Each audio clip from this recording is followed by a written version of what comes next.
Well, welcome to our study class today. I get really excited when I come across subjects that I get right into, and one of those subjects is the one that I want to talk to you about today. It's in the period of the time of the judges, and when we look at this period of the judges, what we really need to understand is that the judges appears in the book of Judges. That's pretty obvious.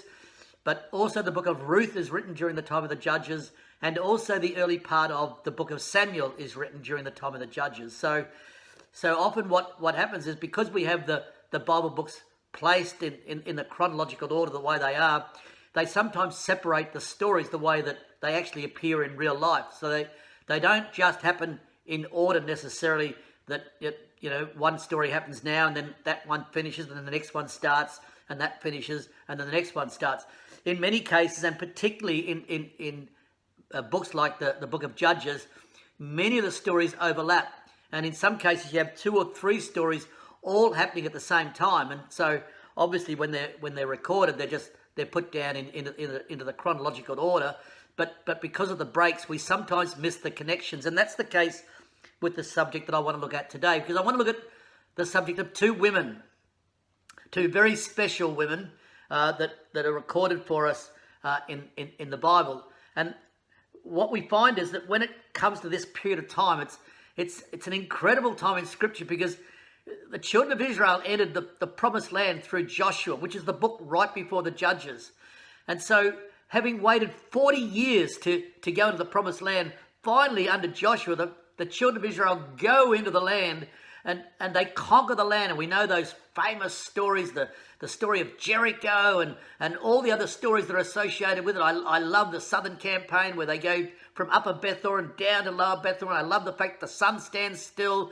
And they obviously do attacks with all the different tribes and the areas around that part of the land of Israel.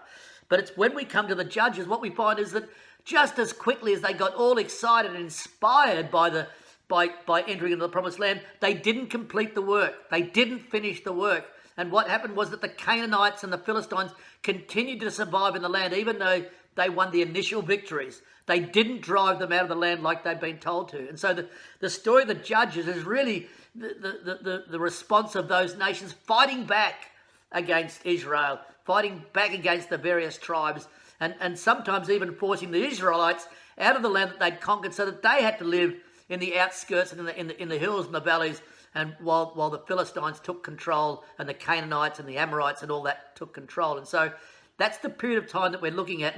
And what it says at the end of the book of Judges is, it says that in those days there was no king in Israel, and every man did that which was right in his own eyes. So people are basically just doing what they please. There's no king, there's no leadership, there's no direction. And so everyone's just sort of doing what they like. They're pleasing themselves. And in lots of ways, that's sort of like the way things are in the world at the moment. Everybody sort of just does what they like. And there's very little value and very little respect for the things of God generally. Just like there was in those days, as there are today, there are faithful people, and there were faithful people. And there were people like Caleb, and people like Salmon and Rahab, and there were people like Ruth and Othniel and Deborah and Ehud and Boaz and Ruth, just to mention a few. So there were faithful people in those days, as there is in this day and age. But generally what we find is that the general atmosphere and environment was one of people turning their backs on God and pleasing themselves.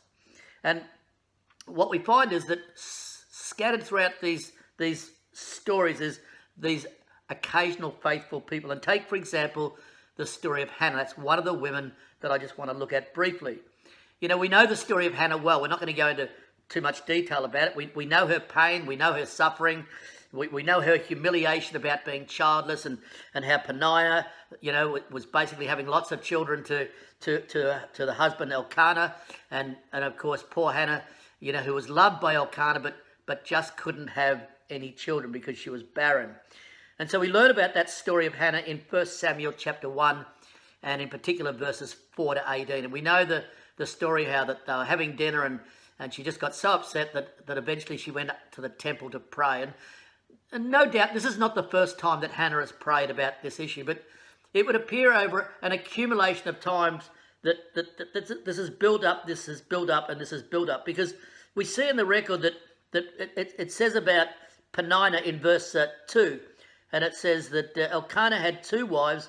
The name of the one was Hannah, and the name of the other was Peninnah. And Peninnah had children, but Hannah had no children. And then we find a bit later on that in verse 4 that Elkanah gave food to Peninnah and to all of her sons and her daughters. So it's not just 1 or 2 kids. Peninnah seems to have an abundance of kids, because all of the sons got something and all of the daughters got something. So it would have been a very difficult time. And as each child was born, the sense of humiliation and shame and embarrassment for Hannah would have grown with each child that Peninnah had. And so eventually it gets to the crisis point, and she goes to the temple and she prays. And it's almost like this is her last chance at becoming pregnant, about conceiving. And maybe she's getting a little bit older, and maybe she's getting to the age of life where it's not so easy to have children.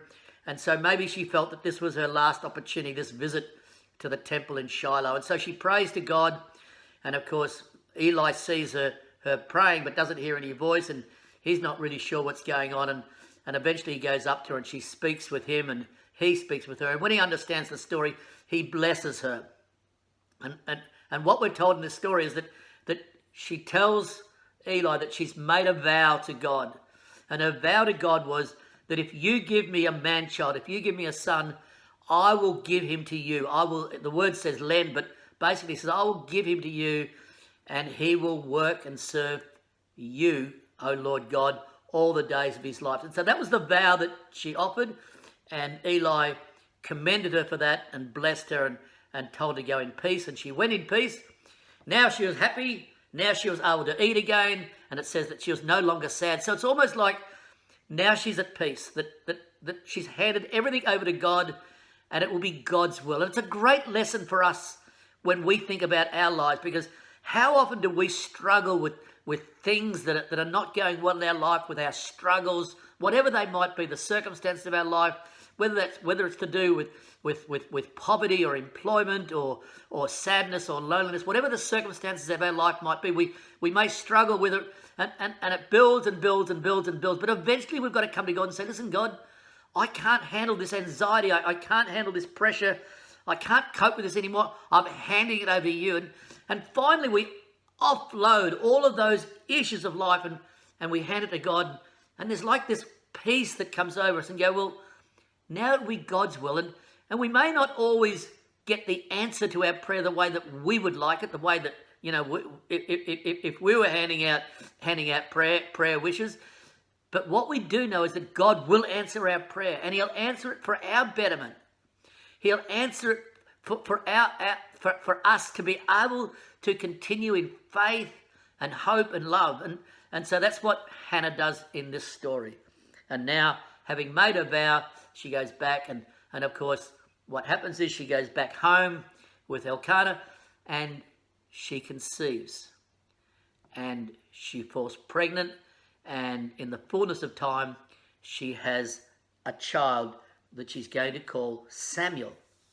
Now, when we're looking at these stories, what I really want you to understand about these two stories is that the overlap of the stories that are taking place here, we have a time chart here. And you can see in this time chart that we're looking at around about the year 1152, 1153 BC, before Christ.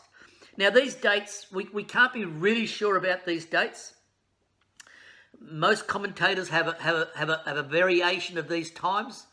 But what most commentators, nearly all commentators, agree is that in this 10-year period, whether it's 1153 or 1185 or whether it's 1090, what they generally all agree on is that there's about a 10-year period from 1150 through to 1140 where a number of things happen all in this same time period.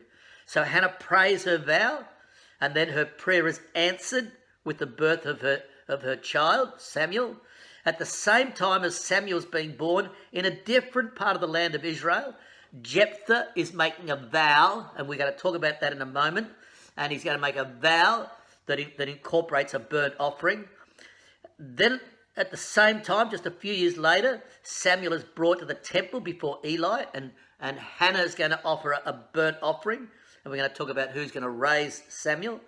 And then also around that same time, Manoah's wife, who is also barren, can't have children like Hannah, she suddenly has a visitation from an angel and is promised a son, and that son is going to be Samson. And Samson, when he's born, he's going to be a part of a vow too, a Nazirite vow, which is what also Samuel was going to be. So, and so we see these things all unraveling in this same time period with two women. Both these women, and both these women have God-fearing men in their lives. We find that Hannah has a God-fearing husband, and we find that Jephthah's daughter has a God-fearing dad. One woman is barren. The other woman would appear to be fertile because she was looking forward to getting married and having a child. That was Jephthah's daughter, because shortly she's going to be bemoaning the fact that she's going to be a virgin the rest of her life. And so we have these two women. One is fertile but is not going to have children. The other is barren, who's going to start having children. And they're both going to be involved in vows. Hannah makes a vow to God about Samuel, and Jephthah is going to make a vow that's going to impact his daughter. And of course, when we come to that story of Jephthah, which we find in Judges chapter 11, the circumstances of the story is that Jephthah is an illegitimate child, and he's a part of a large family, but he's the illegitimate son that is eventually thrown out of the house by his brothers because he's an illegitimate and he's a stepson or a stepbrother, and they don't want any part of him until suddenly the Ammonites rise up against him, and because Jephthah is a mighty man and a great soldier, then they have to go and beg cap in hand and say, look, can you come back home, because we really need you to be our leader. And so Jephthah's very suspicious about all of this, but he eventually decides to go back, and he goes back to his home city of Mizpah, and he basically promises to lead the people.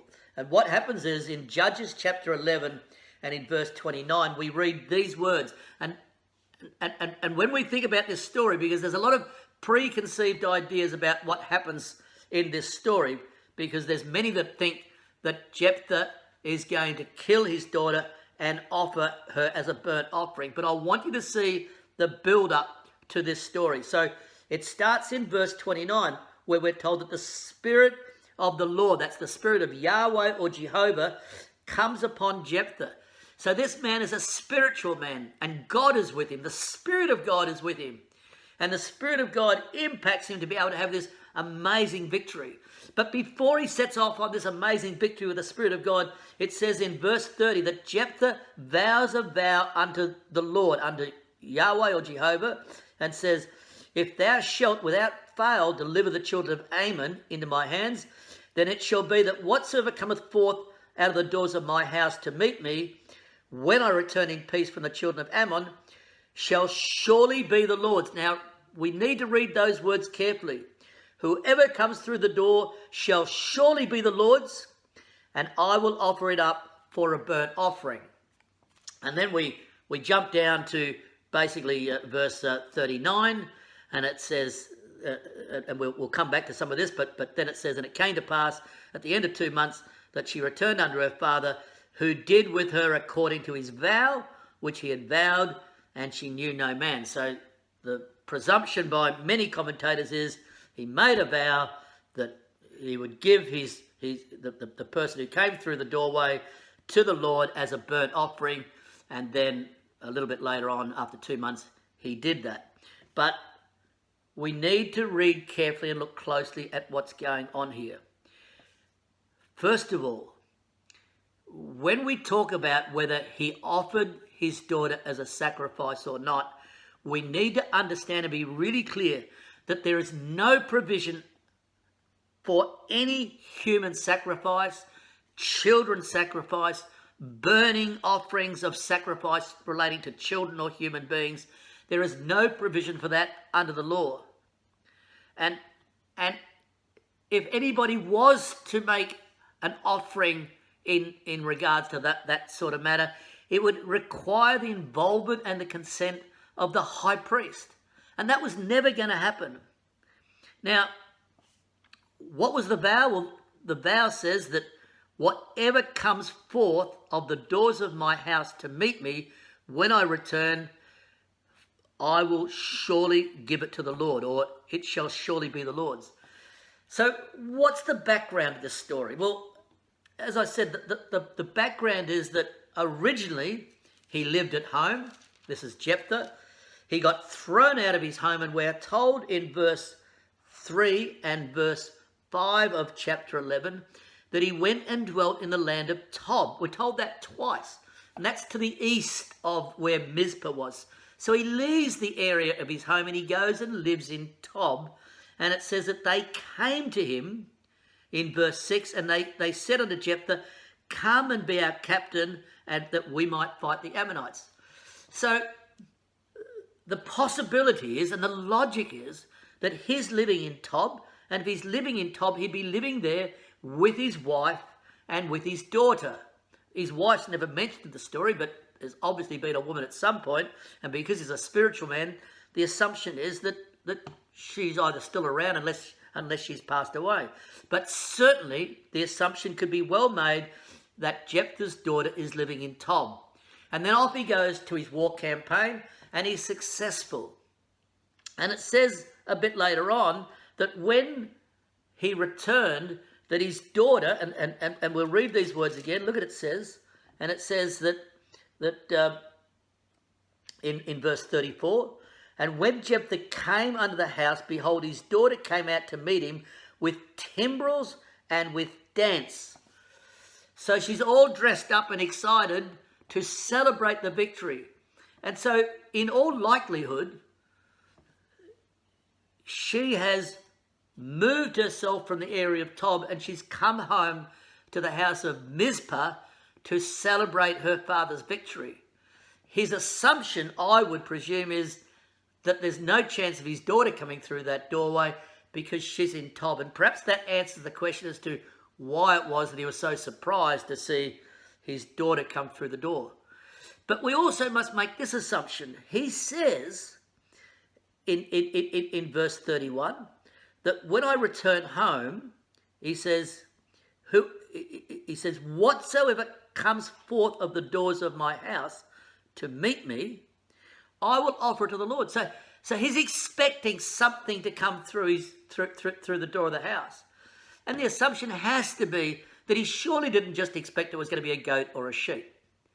Surely his expectation was there's a 50-50 chance that it could be a human as well as an animal or anything of that sort of nature. But in his mind and in his heart, the assumption would be that, well, it's not going to be my daughter, but whoever it is, I will commit that person to the service of the Lord. In the same way that Hannah has made a commitment to her son to serve for God, so this man is making a commitment that somebody is going to be given to the service of God. And so, of course, the shock is that when his daughter comes out, that was something he didn't expect. Verse 35 says, it came to pass when he saw her that he rent his clothes. Now, why is that so devastating to him if he's not going to sacrifice her? And the answer is to be found in the fact that she is going to be given to the Lord, and she's going to bewail or cry or think about her virginity, that she's going to stay a virgin all the rest of her days. She will never have a child. And the scriptures are at pains to point out that this is his only daughter. There are no sons.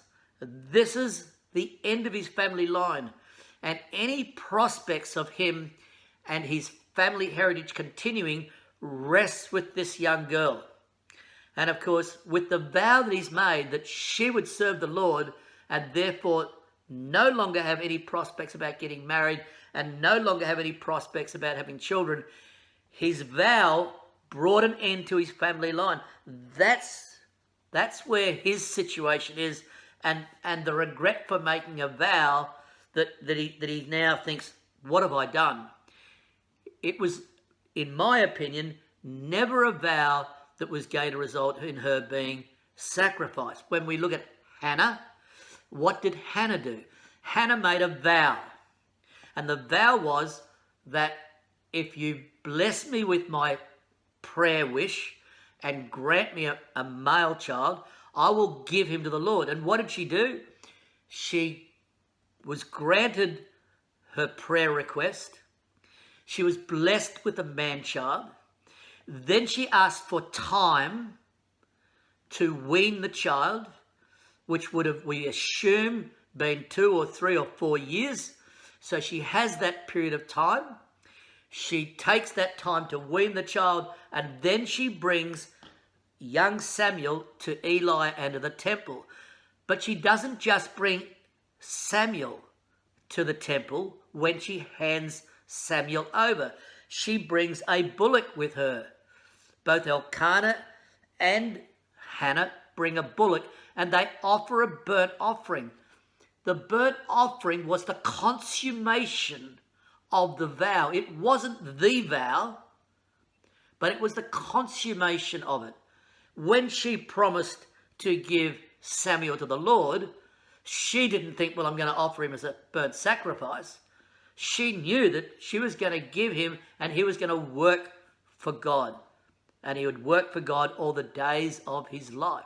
And that was a vow and a sacrifice that she was prepared to make. And she consummated that vow with the burnt offering. We know that that also happens with Samson in this same time period. Even though there was no vow given at the time that the angel visited Manoah and his wife, what we do know is that he was given a Nazirite vow. And that when Samson was born under the Nazirite vow, what did Manoah and his wife do? They offered a burnt offering to consummate that promise, that vow. We know that Abraham, when he went to offer Isaac, Abraham was never going to actually be allowed to slay Isaac. God was never going to allow him. He just wanted to test him, to see what was in his heart. Would he obey me or wouldn't he obey me? And because God's law says in Deuteronomy chapter 12 and in Deuteronomy chapter 18 that you're not to offer human sacrifice or children's sacrifice or burnt offerings of human beings, because that was the law of God. God was never going to compromise his own law. He was never going to break his own law, but he was going to test Abraham. And of course, once Abraham raised his hand to slay his child, God stopped him, and then God provided a ram for a burnt offering again. And so that promise that God made was consummated again with the burnt offering. We need to understand that the vow is separate from the actual burnt offering, as it is here, I believe. I believe that what has been offered here by Jephthah is that the person who comes through that doorway is going to be offered to the Lord in the same way that Samuel was offered to the Lord. And that what was going to happen is that the common in relation to the burnt offering meant that the vow was going to be consummated by Jephthah with a burnt offering. Otherwise, it doesn't make sense when she says, that's Jephthah's daughter, says, can I have 2 months? Hannah asked for a period of time to wean the child. Jephthah's daughter asks for 2 months, and it says in verse 37 that she said unto her father, let this thing be done for me. Let me alone 2 months that I may go up and down the mountain and bewail my virginity. Now, I don't know about you, but if my dad said to me, look, I got some bad news for you. You are going to have to be offered as a burnt offering to God because I made a promise to him. So I'm going to have to kill you. And just so you know what happens with a burnt offering, that if you're going to offer a burnt offering, you have to bring a bull or a ram. In this case, those who would suggest that Jephthah was going to kill his daughter. We now substitute the daughter instead of the bull or the ram. And what they had to do with these bulls and rams is the first thing after killing them, they had to skin them. Can you imagine Jephthah being so brave to actually skin his daughter? Take all the skin off her after he's killed her. And then what you would do with the bullock after you've skinned the bullock, then you would cut it up into pieces. Can you imagine him cutting his daughter up into pieces? And then after he's cut up into pieces, then you take all the pieces and you wash them. And you wash the insides and the outsides in preparation for the offering. Can you imagine this man taking his daughter, skinning her, chopping her up, taking her parts, washing them inside, outside, and then laying them all out in a neat pattern on the altar, and then burning them, because that's what a burnt offering is. And she would understand what a burnt offering is because her dad would have offered burnt offerings in the past through the temple and through their faith. But she doesn't mention anything about dying or being burnt or being sacrificed. She just wants time to bewail her virginity with her friends. I'm never going to get married. I'm never going to have children. And so I believe that this story is talking about a vow that was going to commit this young woman to now work and serve for God, most likely in the temple. And so where's the happy ending in all of this? Well, I think it might be found in the providence of God, in God's timing. In God's timing. We opened up talking about how the book of Judges and Ruth and Samuel, how they overlap and interlocked into each other. How that on occasions 2 or 3 stories are all taking place at the same time. And although I can't prove this point, I believe there is strong circumstantial evidence to suggest that when Jephthah's daughter completed her 2 months of mourning for her virginity, that Jephthah would have taken her. He would have taken his daughter to the temple for work and service in the temple to serve God in any capacity she could. And if this was the case, it's almost certain, in my mind at least, that a part of her daily work and her daily activities would have been to assist the aging Eli. You know, Eli was now getting on in years. He was 70 plus years old at this stage. He's going to die at the age of 98, but we're told in these passages that he's now having difficulty seeing and his eyesight is failing. And what a blessing it would have been for a woman. A woman denied the blessing of childbirth. Just imagine that. Because of a vow. Denied the opportunity of being married, denied the opportunity of having children, having a seed, because of a vow to her God, to be suddenly greeted. Imagine the scene. Put yourself in the shoes of Jephthah's daughter, to suddenly be greeted by the aging Eli. And he has a stranger with him. A stranger who perhaps you haven't met before, with a little boy. And there stands Hannah, with a little boy, also the subject of a vow. And suddenly you have these 2 women. A fertile woman who had become barren because of a vow, and a barren woman who had become fertile because of a vow. And maybe, just maybe, Jephthah's daughter plays an invaluable role in helping Eli to raise Samuel in the house of God. And if that was the case, I can just imagine the amazing bond that Hannah and Jephthah's daughter would form over the years. We know that Hannah and Elkanah came to Shiloh, to the temple, every year. And we know that the story tells us that Hannah used to make a little coat for Samuel each year. And no doubt that coat got a little bigger as each year. And I can imagine the bond between Hannah and Jephthah's daughter, as Jephthah would have told Hannah about all the little things that he was getting up to, and both the good and the mischief and the things that he had done in the service of his God, and how he heard God speak to him, and all the things that were going on in the temple. And God's providence works in the most mysterious of ways at times. However this played out, we don't know. We will find out in the kingdom. I feel confident that Jephthah's daughter was faithful to her father's vow. She would have remained faithful to that vow because she agreed to do that. And God in return was faithful to her. And what a blessing it would have been as a part of God's faithfulness to Jephthah's daughter, that he provides a child for her to raise. A child to raise in the house of God, in the ways of God. While all around her, Eli's sons and his sons' sons created havoc. But here are these two faithful sisters with their children being raised in the ways of God.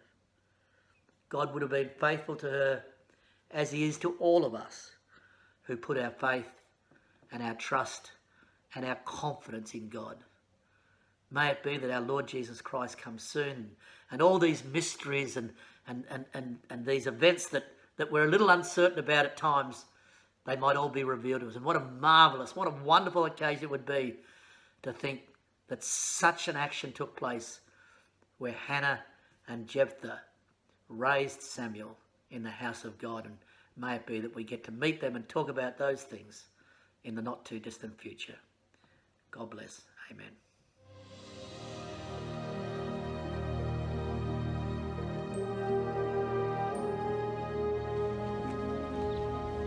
O my Lord, as thy soul liveth, my Lord, I am the woman that stood by thee here praying unto the Lord. For this child I prayed, and the Lord hath given me my petition which I asked of him. Therefore also I have lent him to the Lord. As long as he liveth, he shall be lent to the Lord.